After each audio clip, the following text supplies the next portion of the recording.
அனைவருக்கும் வணக்கம். இது உங்கள் டிஎன் வெதர் அப்டேட் 2.0 சேனல். இப்போ வங்கக்கடலில் அது இலங்கை மேலே ஒரு ஆழ்ந்த காற்றழுத்த தாழ்வு பகுதி நீடிச்சிட்ருக்கு. கடலில் நிலத்தில் பாதியமாக அது நீடிச்சிட்ருக்கு இலங்கையோட பகுதிகளில்.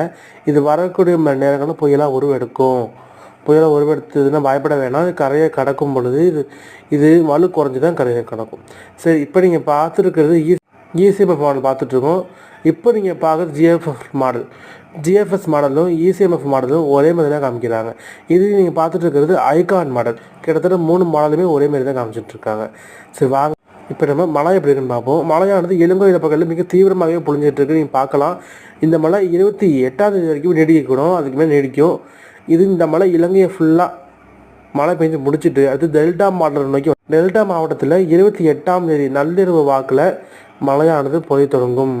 அப்படி தொடங்கும் பொழுது காற்று இருக்கும். பயப்பட வேணாம். எந்த அளவுக்கு காற்றுனா ஒரு ஆடி மாதத்தில் அடிக்கும் பார்த்தீங்களா காற்று, அதுமாரி தாங்க இருக்கும். பயப்பட வேணாம். ரொம்ப 100 கிலோமீட்டர் அப்படிலாம் வீசாது. மிஞ்சும் 40, 50 இப்படி தான் வீசும்.